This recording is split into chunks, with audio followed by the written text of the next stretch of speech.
Hello, welcome to the Mr. Jurgensen show. This is going to be a review for my U.S. history class.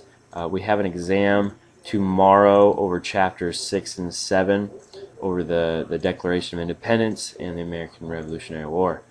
Remember, my first period class will not have a test tomorrow. They'll actually be testing on Friday because of the statewide writing assessment that took place on Tuesday.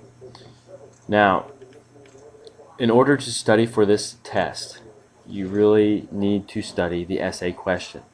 It would be beneficial if you wrote out your response tonight, thought about it, and you were specific as possible. Okay? The essay question is: explain how the colonies declared independence and how they defeated Great Britain in the American Revolutionary War. Okay? The first part of this question that you need to answer is how the colonies declared independence.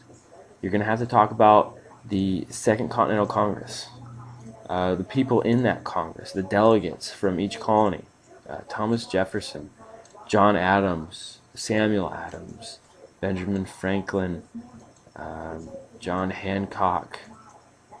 There's several other.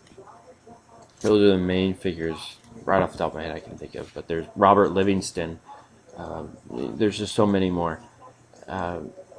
What you need to do is be as specific as possible and talk about the divisions between those patriots that they just wanted independence from Great Britain, and those that really didn't want to break away, and mainly because of economic reasons.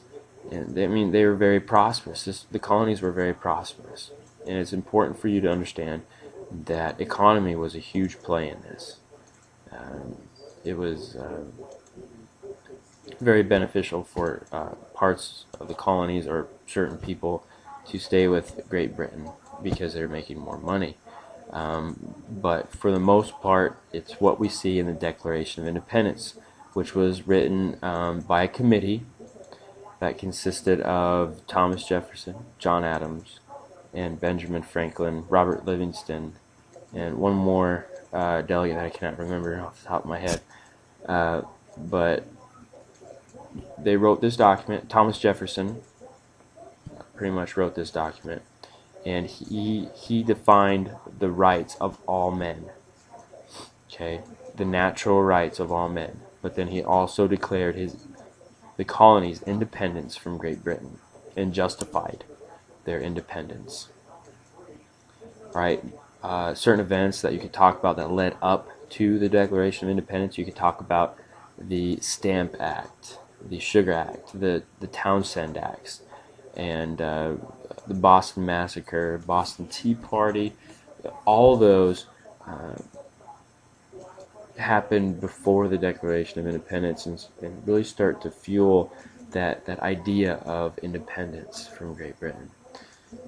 Make sure to talk about specific people that were involved.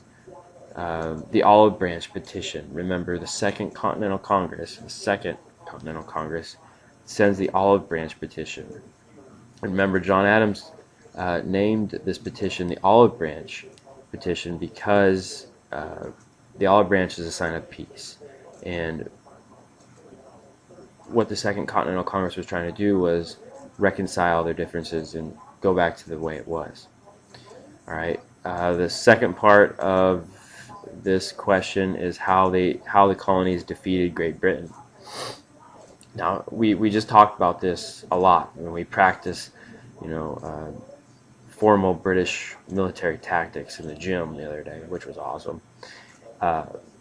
Now, you got to remember major victories of the Continentals and also major defeats. The defeat at New York, when George Washington was defeated at New York and retreated to New Jersey, where he attacked Trenton, New Jersey. Remember, George Washington crosses the Delaware and attacks 1,400 Hessians by surprise, and he captures close to 900 of those Hessian soldiers. And remember, the British recruited Hessians soldiers. They were mercenaries, and they were probably the elite soldier in the world at this time. They went all over the world and they would fight for kingdoms or the highest bidder. And this was a huge motivational boost for the colonies because we beat the Hessians. I mean, this was a major victory. Continue talking about George Washington. You can even talk about Benedict Arnold a little bit. We talked about his victories in in this war before he became traitor. Uh, Make sure to throw in like General Howe, the British general, General Burgoyne. All right, explain to me uh, the weaknesses and strengths of the colonial and British armies. Let's see, another major continental victory was Saratoga. The Battle of Saratoga took place in New Jersey, and it was between George Washington's Continental Army and uh, General Howe and the British. General Washington came out victorious and pushed British back to New York. Right? They couldn't have done this without the help of two advisors, Frederick von Steuben and Marquis de Lafayette. Which, if you go to the East Coast, and all around the country, there's tons of streets and buildings named after Marquis de Lafayette. Very important figure in this. And remember, those two people trained George Washington in the Continental Army at Valley Forge and along the way. But then at Saratoga is where the French see this continental victory and they say, okay, we can support these colonies, and they start sending more goods and eventually troops.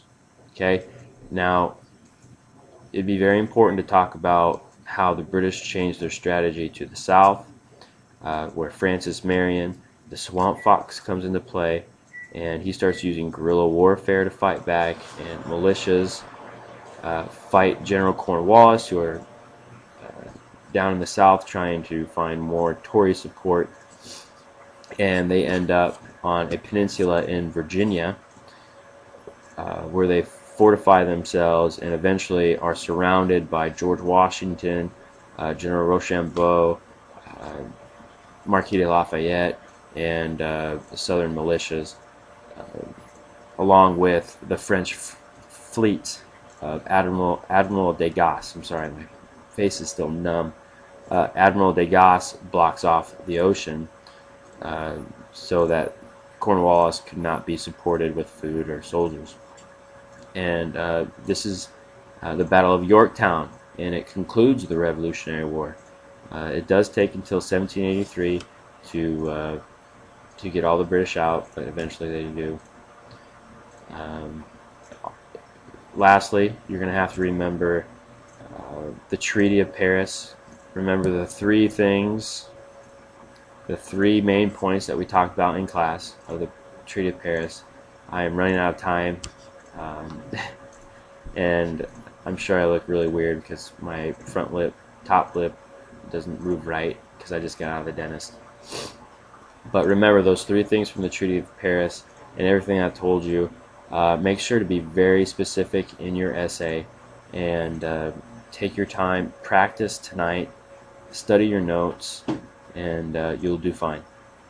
Alright, I wish you good luck, and I will see you all tomorrow, eager to take the test. Alright, see you later. Oh, wait, sorry. This is Mr. Jurgensen, signing out.